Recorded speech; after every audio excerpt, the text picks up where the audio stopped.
What's going on, everybody? Rob Dauster here from the Field of 68. And today we're going to bring you another episode in our NBA Draft Prospect Profile series. These are going to be dropping throughout May and throughout June, a couple a day. So if you do like this content, make sure you subscribe to the channel and do hit that like button. Anything that you can do to interact with these videos, it really does help the channel. It helps more people like you find this content. And since I have you here, make sure you check out our Instagram and TikTok pages. We are going to be pumping out more unique content over there throughout the spring and the summer heading into the 2022-23 college basketball season. Like, for example, did you know that Penny Hardaway was shot when he was in college?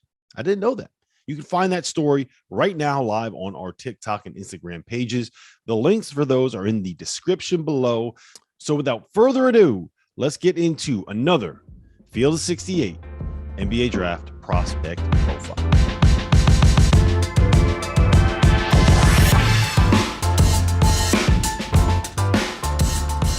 Now, welcome back to another episode of the Field of 68's 2022 NBA Draft Prospect Profiles. And I have with me today the foremost expert when it comes to breaking down the NBA draft and breaking down prospects in that draft. That is Sam Vecenie, the host of the Game Theory podcast and an NBA draft writer for The Athletic. Today, we are going to be diving into Jaden Ivey, who is one of my favorite prospects in this draft, and a guy, Sam, that I think you can make an argument might have as high of an upside as anybody else at the top of this draft. So let's start with this. Jaden Ivey, is he the best point guard in this draft? Can you classify him as a point guard?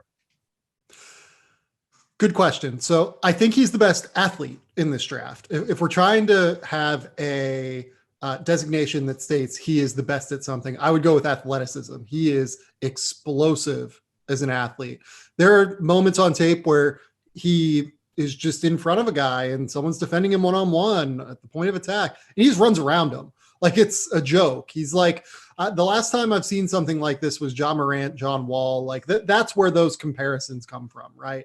Now, is he a point guard? I think that those questions remain because there are some skill set questions. His in-between game needs a lot of work. He's not a natural playmaker and passer for others all the time.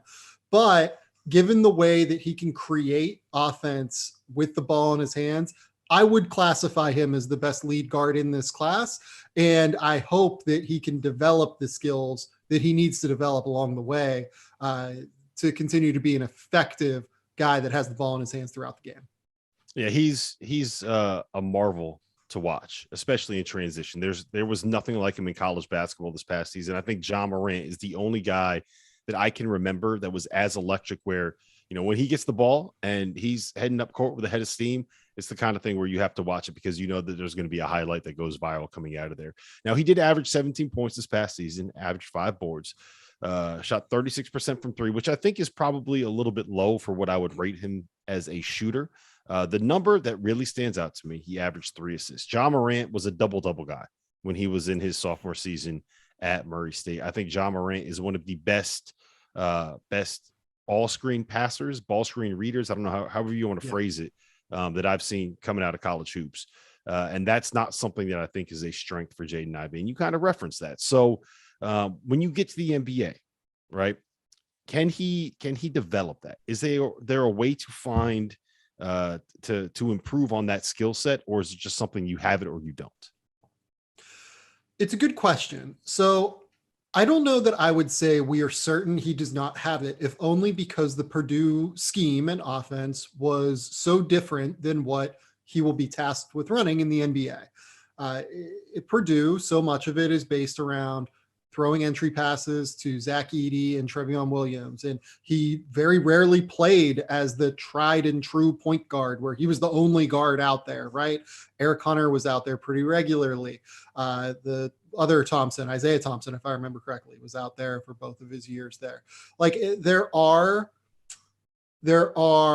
things that he will have to improve on as a playmaker. And there are reads that he will have to get more comfortable with doing more often. He misses reads from time to time in a way that it can get frustrating. Like there are a few clips where he has a wide open same side kick out pass for a wide open corner 3. And instead he tries to take on 3 guys at the rim, right?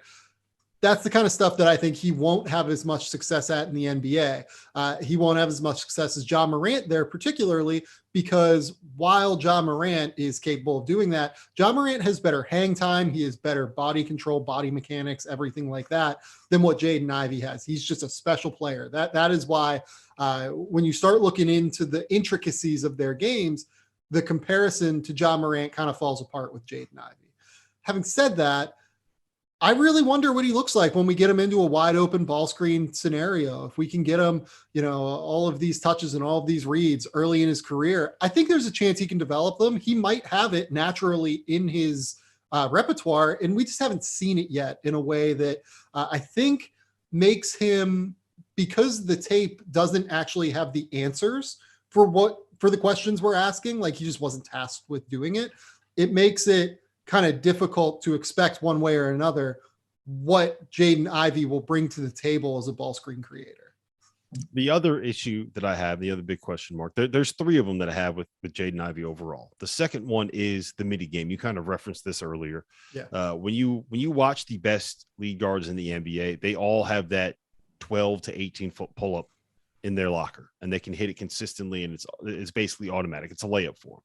And you probably have numbers on this that I don't have in front of me right now, but I don't recall seeing Jaden Ivey hit very many 12-foot pull-ups this past season. Yeah, so if I remember correctly, per Synergy, Jaden Ivey was something like 8 for 35, 8 for 38, something like that. Those are Rob Dauster numbers right there. Yeah, from the mid-range game. Yeah, something in that range. And the other thing is that he has a burgeoning floater, which is the other way that you can counteract that, right? You have to have some sort of answer in the middle. Ja Morant, Trae Young, those guys have floaters, little push shots that they use. Some guys like the mid-range pull-up, like CJ McCollum, things like that. That's what Jaden Ivey, he has to have one or the other. I think the floater is probably a little bit more likely than the pull-up jumper. His pull-up jumper mechanics are a mess. Like his legs fly everywhere. Like it looks off balance when he's taking them. To me, the better move for him is going to be to develop the push shot. And what you see on his attempts from floater range is that he almost takes them as if they're like a little mini jump shot, kind of, that is like a leaning mentality to it. It's very odd. He just needs to be able to jump stop and pop with a little floater. I think that's developable. I think he has enough touch naturally to where he can make that work, but he has to do it. We haven't seen it yet in a way that if I was a GM staking my reputation to him, guy that has questions as a passer, guy that has questions in terms of the mid-range game, this is where the concerns kind of pop up for Jaden Ivey, despite the fact that the flashes, the highlight plays, they are better than anyone else's in this class, in my opinion. Yeah, he has more highlights than I think anybody outside of maybe Chet Holmgren does. Yeah. The third issue that I have is the defense, and there's one game that just keeps standing out in my mind, that it was when Wisconsin went to Purdue. Johnny Davis put up 37 points, 14 boards, couple blocks, couple steals, couple assists. They knocked off Purdue in Mackey Arena when it was basically Johnny Davis against the entire Purdue team. And I know that Jaden was in a little bit of foul trouble that game, but there was never a point where he said, you know what, fuck this. I got him and he ain't scoring. And if he has the physical tools to be a great defender, I don't know if he has the want to or the will to be a great defender. And that's a little bit of a red flag for me.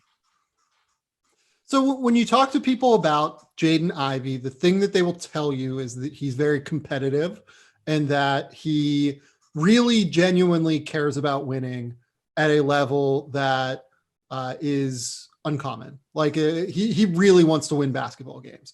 I agree with you. The defense was really bad this year. It was very, very poor, particularly I thought at getting through screens. He's actually better at chasing and like lock and trailing off the ball, getting through screens than he is dealing with on ball screens.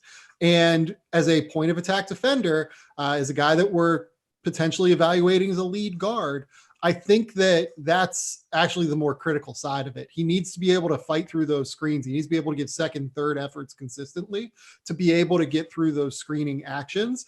I also didn't love his off-ball defense. I thought that like he could ball watch from time to time and could get just kind of locked on trying to make plays happen. And when you're so good at getting out in transition and creating offense that way, I do get it when you start to gamble a little bit, but he needs to be a little bit more locked in my opinion, on a consistent basis on the defensive end. And I think he has some mechanical things to do just in terms of getting skinny over the top of screens. If he's going to play in a drop coverage scheme, he needs to be able to kind of fight and deal with switches a little bit better. It's not something Purdue did regularly, but whenever he was kind of locked out on an island, guys did just kind of shoot over the top of him a little bit more than you would like to see. But, that's a height thing and he can't necessarily fix that. The big skill is he needs to be able to fight through screens at a more consistent level than what he showed this year. All right. So I want to ask you this question, kind of big picture about this year's draft class. For my money, I think there is basically a top 5. That's Jabari Smith, Chet Holmgren, Paolo Banchero, Jaden Ivey, and Shaedon Sharpe. And I think that they've kind of, at least the way that I look at them, they've kind of set themselves apart. I think you have to take Jabari number 1 because of the combination of his floor and what his ceiling can be if he kind of adds that individual game. But I don't think that it's something where any one of those guys has set themselves apart at any level. Like I think I could probably find a way to talk myself into any one of those 5 guys in any one of those 5 spots, except for maybe Shaedon Sharpe at number 1. What is the likelihood that Jaden Ivey could end up being a guy that is the best or ends up being the best player out of those top 5 prospects or anyone in this draft class? Yeah. So let's say, just ballpark it, right? We have 5 guys here, 20% for everyone. I would say that I trust Jabari more than all of the others. I think we're kind of underrating Jabari's ceiling a little bit, given the fact that he's this enormous shot maker and shot creator who also defends at an exceptionally high level on the ball and totally can weak side rotate defensively. Like I would say his chances are somewhere between like 35 and 45%. I would say Chet, if it works, like you essentially have to say like Chet has a 50% chance of working and 50% like of just not working at the level we think. If it works, he's going to be the best player in this draft, I think. Like it's just kind of that simple. There's more downside with him, and that's why general managers are terrified of selecting him. But let's say it's amazing. Not to cut you off with Chet. He's the one guy that I can remember where GMs are terrified of drafting him because you could get fired if he ends up being a bust. And they're also terrified of not drafting him because you could get fired if he ends up being Giannis. No, it's real. It's real. Like teams don't know what to do with him yet. And I tend to trust him a little bit more because I trust the human being at play there. Every person you talk to says extremely professional, great work ethic, good person to be around. Like all of the boxes get ticked there, right? So I like to think that he's whatever his frame is, whatever he can max out at, right? He's going to max out. It's just whether or not the frame allows it. And I don't know that we have an answer to that, unfortunately. Let's say he has, 30% chance to be the best player in this draft. Paulo, something like, 15, maybe, maybe something in that range.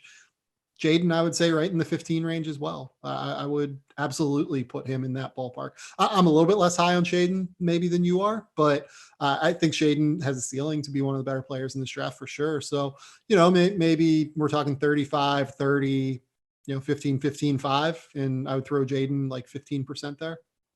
Yeah, that was good math. I was doing it in my head. I was like, is he going to get to 100% on this? Math is good.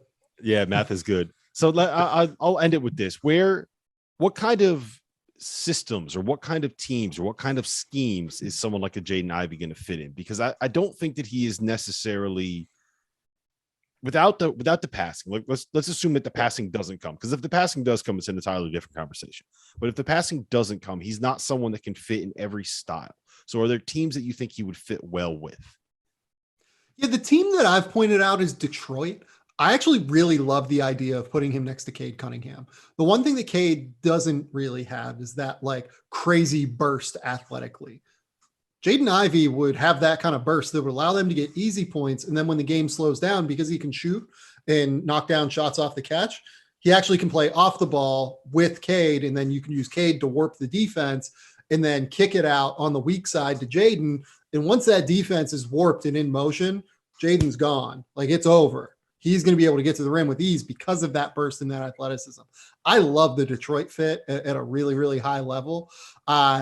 Just kind of trying to think through. I don't really love the Houston fit. Orlando would be interesting, but they just drafted another guard in Jalen Suggs last year that, you can't really plan on Jaden Suggs being great after his rookie year. So I think that if you thought Jaden Ivey was the best player in this draft, you should take Jaden Ivey at the end of the day.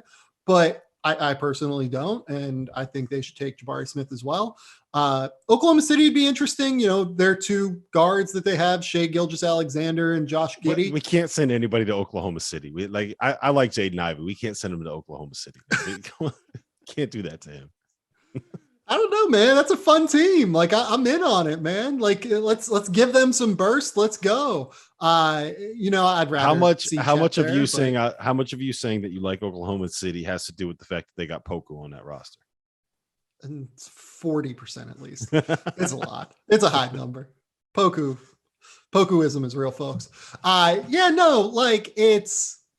Looking down the order, the interesting one is, we've talked about him as if he's the number 3 or number 4 prospect, right, in this class behind Jabari Smith and Chet Holmgren, and, something in the mix with Paolo Banchero. I think Paolo is a little bit more polarizing than people think. Houston at number 3, I don't really love the fit with Jalen Green because both of them are ball dominant. Neither of them are high level passers. I worry a little bit that could be like oil and water a little bit, or maybe oil and oil together. And that too much oil is bad. Or is the Kings at number 4, who have De'Aaron Fox, who drafted Davion Mitchell last year, who drafted and traded Tyrese Halliburton the year before. So that'd be 3 straight years drafting a point guard when you already have De'Aaron Fox on the roster. So I'm not opposed to it. And at the end of the day, I would just do it. If I was the Kings, I would take the best player on my board. But I really wonder if they're going to do it, or if Monty McNair, who, by the way, as of the time of this recording, currently has 1 year left on his contract, does he feel the need to win now and think that, someone like Keegan Murray, someone like, Ben Mathurin could help him win more because he can get those guys on the floor immediately, positionally, as opposed to Jaden Ivey, who, probably plays a lot of minutes next year, but might not be the next best fit with Davion Mitchell and De'Aaron Fox. I think the Kings are kind of in like the prime trade. They should trade this pick, I think, mode and move down and try to accumulate assets or do something different to be able to fit their roster a little bit better. Yeah, don't send them to Sacramento either, man. Come on, we got to be nice. We got to be nice to Jaden. But listen, that was Sam Vecenie. That was our breakdown of Jaden Ivey here on the Field of 68's 2022 NBA Draft Prospect Profiles. Make sure you go and subscribe to the Game Theory podcast. I will link up the YouTube channel and his Apple Podcast feed in the description below. And while you're at it, like this video, subscribe to the channel. We have 40 of these prospect previews coming out throughout the month of May and the month.